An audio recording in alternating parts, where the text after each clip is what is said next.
Well, friends, the lie that the Biden administration continues to parrot, along with a lot of the other idiots out there, about how the firearms industry somehow or another has immunity as far as not being able to be sued. We all know that's a lie, right? We know it's a lie, but we know why it was put out there. It was put out there to create a narrative that did not exist.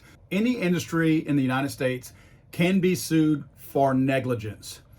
If you create any kind of a product and you do it negligently, either through the engineering process or through errors in the manufacturing process, you can be sued if it malfunctions based on that negligence. That's just a fact. There is no industry, and you might put an asterisk maybe by the pharmaceutical industry because they might be immune to it, but other than that, there's no industry, including the firearms industry, that is immune to any kind of lawsuit like that. What they're trying to encourage is people suing the firearms industry for people misusing their product. That's what they're trying to do.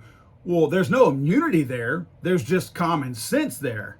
If somebody misuses a product, just like the guy who drove through the parade with his car, nobody sued the car manufacturer as a result of that. Why? Because it's stupid. We just all know it's stupid. It's equally stupid to try to sue a firearms manufacturer because a killer misused the product. Well, we knew what would happen. It would encourage other people to do the same thing, and of course it has. A lady in Austin, Texas is suing Academy because her daughter went into Academy, legally purchased a firearm, and then took her own life with that. Sad story, and sorry for the mom's loss. The kid was probably bullied, the kid was probably over-medicated, and nothing else was done for it. And of course the mom is lashing out. She's hurt.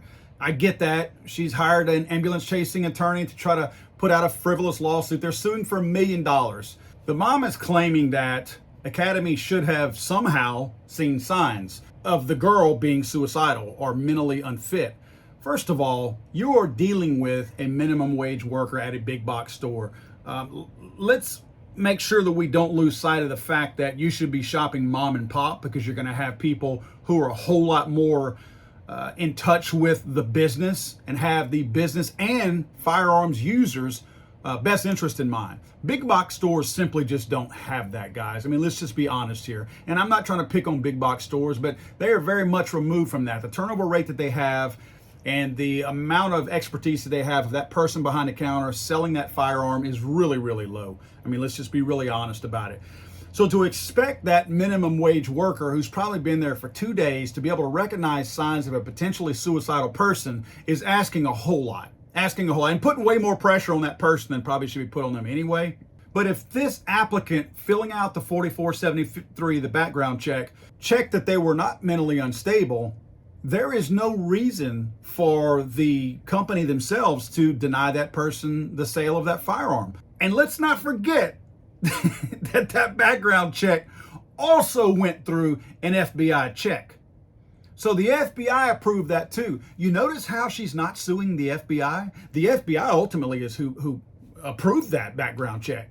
If she's going to blame anybody for her daughter being mentally unfit and she won't take any responsibility for it, the FBI was that roadblock that was put in place that is there to eliminate that. I know it sounds ridiculous because, again, if she lied on her 4473 or if there was no prior history of any kind of mental condition, the FBI had no reason to deny her. My point is, this lady is lashing out at Academy, who got approval from the FBI to sell this girl this firearm. My last question to this is, do you notice that no one seems to be talking to the pharmaceutical industry?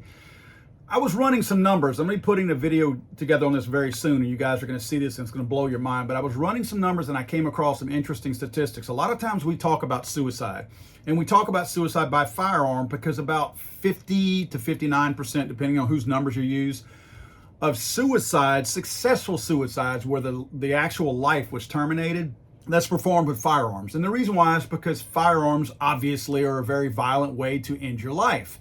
If you use one, there's a very good chance that that life is going to be taken.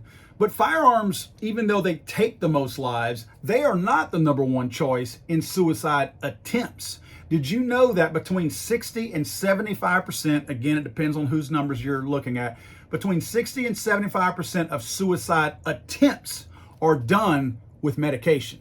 Do you see anybody trying to sue the pharmaceutical industry? Do you know why that is? You think the gun lobby has a lot of money? The pharmaceutical industry dumps gazillions of dollars into the lobbying out there. And this is not a one-party thing. They put a lot of money into both parties. That's why you don't see that.